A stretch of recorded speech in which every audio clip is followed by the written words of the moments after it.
नमस्कार, शिवन्या किचनमध्ये तुम्हा सर्वांचं स्वागत आहे। आज आपण रवाचे डोसे बनवणार आहोत। त्यासाठी मी इथे 2 वाटी रवा घेतलेला आहे, 2 बारीक चिरलेले कांदे, 1 बारीक चिरलेला टोमॅटो, बारीक चिरलेली कोथिंबीर आणि अर्धा लिंबू। आता पहिला आपल्याला रवा धुवून घ्यायचा आहे पाणी टाकून।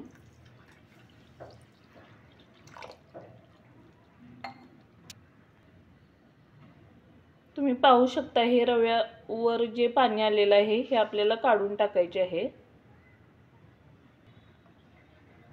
आता मी रवा छान स्वच्छ धुवून घेतलेला आहे। आता आपल्याला याच्यामध्ये अर्धा ग्लास पाणी टाकायचं आहे आणि हा रवा एक 10 मिनिट आपल्याला भिजवून घ्यायचा आहे।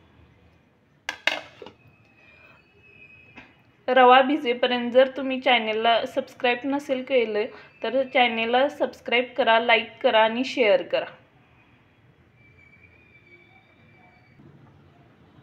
आता एक 10 मिनिट झालेली आहेत। आपण झाकण काढून पाहूयात। तुम्ही पाहू शकता रवा छान फुलला आहे।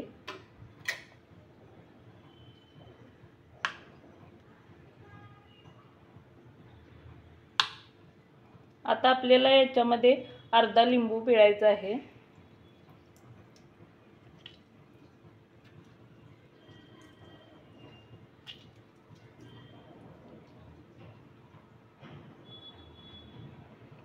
त्यानंतर आपल्याला याच्यामध्ये बारीक चिरलेला कांदा टाकायचा आहे।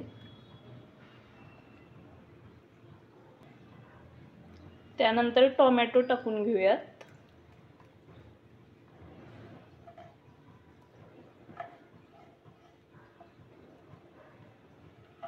बारीक चिरलेली कोथिंबीर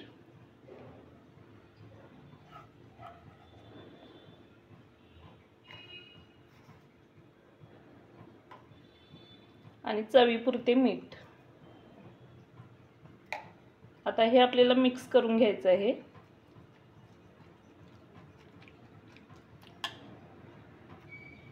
आता हे मी मिक्स करून घेतलेलं आहे। तुम्ही पाहू शकता हे मिश्रण अजून थोडं घट्ट आहे।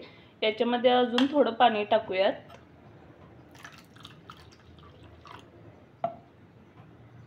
पुन्हा हे मिक्स करून घेऊयात।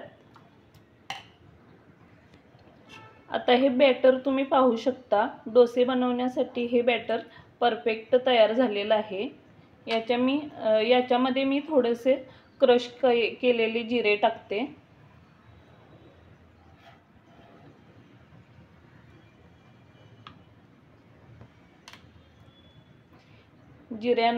जिऱ्यामुळे डोस्यांची टेस्ट खूप छान लागते।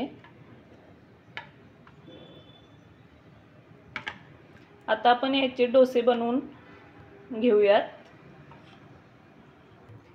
मी गॅसवर पॅन गरम करण्यासाठी ठेवलेला आहे। आता आपण याला तेल लावून घेऊयात।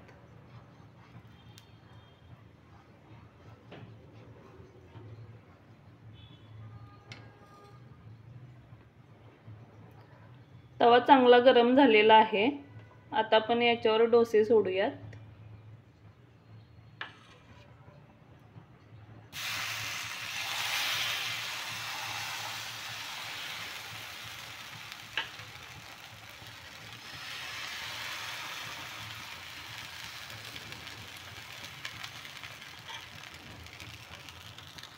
आता हे छान खालच्या बाजूने भाजला गेला कीच आपल्याला पलटायचं आहे आणि दुसऱ्या बाजूनेही चांगला भाजून घ्यायचा आहे। आता तुम्ही पाहू शकता वरच्या साइडने डोसा चांगला भाजलेला आहे। आता आपण हा पलटी करूया।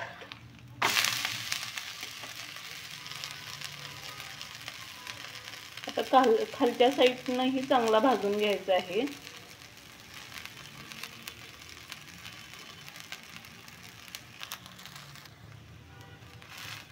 2 ते 3 मिनिट आपल्याला चांगला डोसा भाजून घ्यायचा आहे।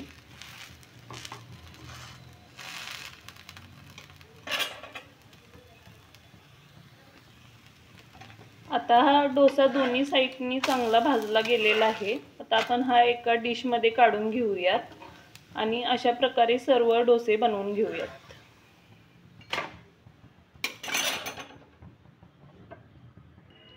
अशा प्रकारे इथे मी सर्व डोसे बनवून घेतलेले आहेत आणि चटणीसोबत सर्व केलेले आहेत. तुम्हाला जर डोसे खावेसे वाटले आणि तुम्ही पीठ जर भिजवलेलं नसेल डोस्यांचं तर इन्स्टंटमध्ये हे रव्याचे डोसे बनवून तुम्ही खाऊ शकता. खूप टेस्टी लागतात. तुम्हीही ट्राय करा आणि कसे लागले ते मला नक्की कमेंट बॉक्समध्ये कळवा. पुन्हा भेटू अशाच एका नवीन रेसिपीसोबत. थँक्यू.